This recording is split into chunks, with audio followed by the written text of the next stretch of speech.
Hello students, welcome to the online class of physics. This is your name Miss back with the stars and solar system. So most probably this will be the last part of the stars and solar system. It is this is the first video which is continuing for such a long. That is so many parts of this, and I request you all to go with all the parts of stars and solar system so that you can complete the lesson, understand it carefully. It's nothing but it is very simple, children. Seeing the name stars and solar system, you may think that such a big topic. It is no, it is not such a big topic.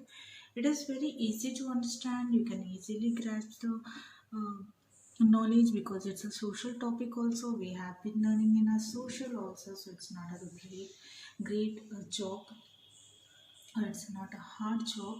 So we have learned about the planets of solar system, right?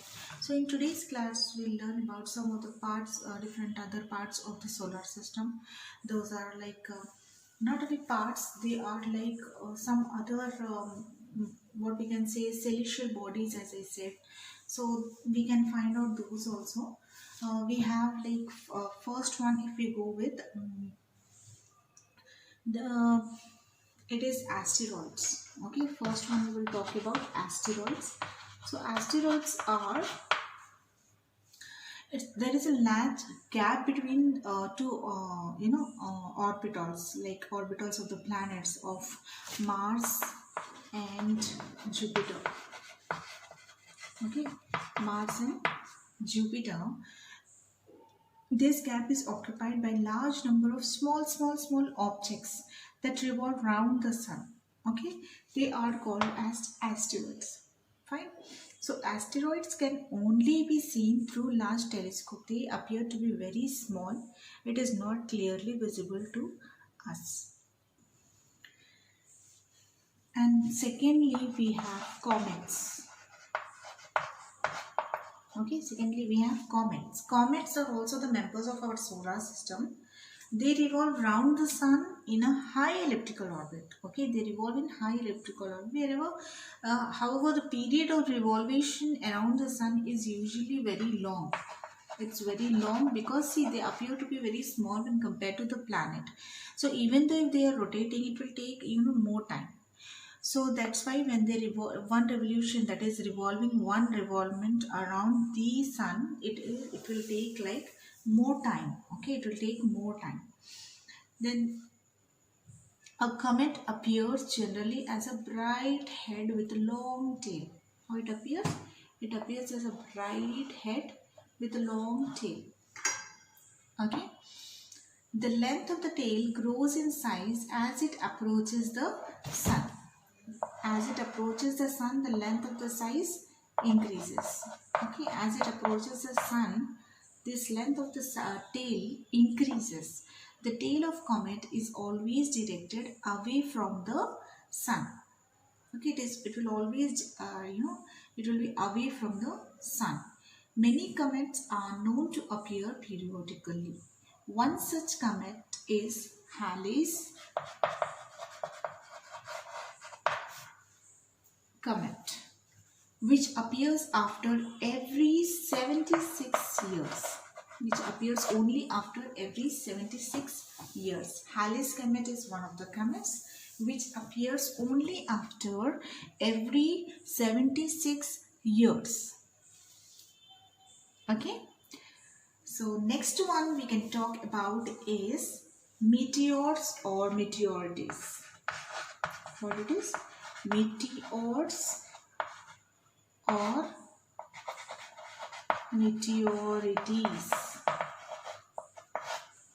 Fine. At night, if you see the sky, it is very clear, isn't it? And the moon is not visible. When the sky is very clear and moon is not visible, when this happens only at new moon day, that is Amavasya. When there is no moon in the sky appears very clear, right? So you may sometimes see bright streaks of light in the sky. Only appears like bright streaks, simple, very small, बारीक सी कुछ ऐसे lines नजर आते, like तारा टूटा जैसे ऐसे. Okay, those are nothing but the meteors. They are commonly called as shooting stars, टूटता तारा. Okay, although they are not stars, वो स्टार्स नहीं होते हैं, वो मीटियोर्स होते हैं जो जाते हैं, गिरते हैं. A meteor is usually a small object that occasionally enters into the Earth's atmosphere. It has a very high speed. The friction due to the atmosphere's heat it up. So it glows and evaporates quickly. And people say that it is Turta Tara. But actually it is not Turta Tara. It is meteor which comes sometimes in the Earth's atmosphere, and because of the sun's heat it appears to be bright and it glows and it moves very quickly. Sometimes meteors are large and so they reach the Earth before they evaporate completely. Okay, the body that reaches the Earth is called as meteoroids. These meteoroids help scientists in investigating the nature of the material which is present in the solar system, how they are formed, what it is made up of, and what is involved in the formation of it. So all these things, these meteoroids, when they fall on these meteors, when they fall on the Earth, they are called as meteoroids, and these helping the scientists to know more about solar system materials. Okay, now next part is artificial satellite. What is next one? It is artificial satellite. Artificial satellites are what I said, children? Artificial satellites are nothing but satellites which we keep. Okay, we know about the natural satellites, right? As I said, artificial satellites are nothing but man-made satellites, right? Man-made satellites. So these man-made satellites are called as the artificial satellites. So what do we do?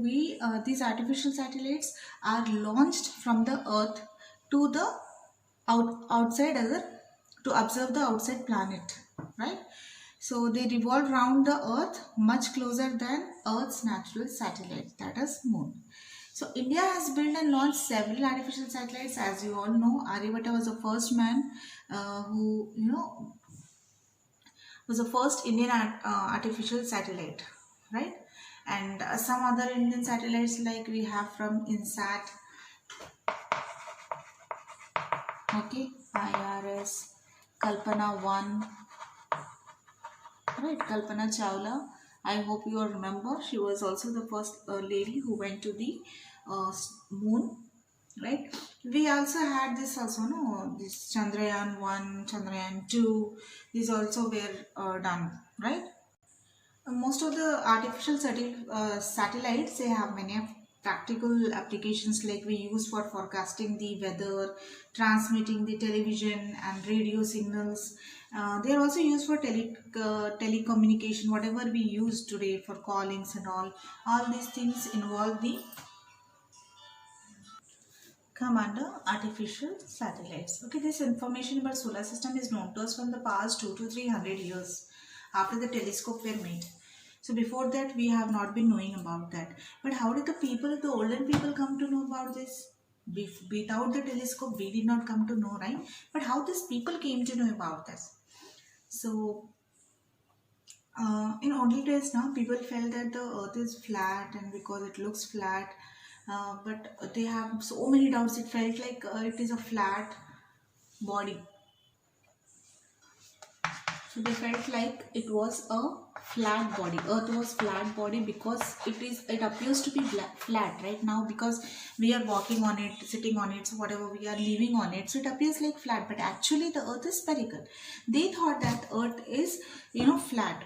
To clarify that, assumed a fencing around the flat body. They assumed the shape of the earth as round by observing the shadow of the earth in lunar eclipse. When you see the lunar eclipse, seeing that they assumed that the earth is round. Okay, by seeing the lunar eclipse. In every eclipse, they found that the shape of the earth is in round, even though there is a chance of getting linear eclipse, right? Because if the earth is flat body, it should have linear eclipse, but here they are getting round one. So there they got it out. Then some sailors who started their journey in ocean reached the same place after traveling large distance in one direction only. Okay, if they are traveling large distance and reaching it on the same point, that means it's a circle. It's not flat. Flat means again will go from one point to another point. But here what it is happening, here it is starting and again it is reaching to the same point. So that means this is circle. Observing ships approaching the port also helped to change their opinion about the shape of the earth. Usually this see smoke of the ship first, then the see when the ship is sailing on the water, you see that smoke is coming first. After some time you will see that the ship is coming, right? After some time you will see the ship is coming. Before you will see the smoke. So this also made them think. Then observing all about the movement of the stars and different stars visible from the different places on the earth. This also helped them to think that the shape of the earth is not flat. Though all such observations made by so many people at so many places on the earth, they came to understand that the earth is spherical. Now they understood that the earth is spherical, it is not flat. Okay. And then it clarified in 1969. In 1969, they got the clarification that when man landed on the moon and observed the earth's space from the moon, they came to know that earth is spherical but not flat. So there they got the confirmation. So the people from the olden days thought that the earth is located in the center. Now what we know is sun is located in the center. But people before, what they thought, the earth is located in the center of the universe, and the sun and the moon, all these things revolve around the earth. Okay, because they are not falling down, right? They are not falling down, that's why they used to think like that. But the three spheres are rotating on their axis from east to west. Why? Because the moon, the sun and the stars appear to revolve around the earth. So what they thought was it was revolving from the east to west. Okay, they were revolving from east to west. Because of uneven movement of the stars, actually they are the planets only, but they used to think that they are stars, and which they observed it because this became very difficult to explain the model of universe, which required so many transparent spheres around the world. Nicolaus Copernicus suggested that the sun is the center. So who suggested this? Nicolaus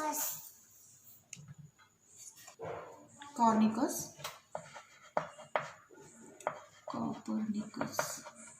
So he suggested that the earth is revolving around the sun. So sun is the central part of the universe, and all other planets are revolving around the sun. Then the day and night, this is how the day and night is taking place. It was assumed that the earth rotates on its axis. So this model could not explain the occurrence of the day and night. So further models were different explained after this also. So in this way people came to understand that the earth, it rotates on its axis. Okay, and it is not the center of the planet, but solar system, but it is at the, it revolves around the sun. So with this we end up the lesson stars and solar system, children, and the next lesson will start in our next video. So I hope this was understandable. You all understood the video. Try to go with all the parts of the video, and children, the most important thing, obey your parents, respect your parents, and obey your teachers, respect your teachers, and do complete your full lesson reading after the completion of the video. Thank you for watching, children.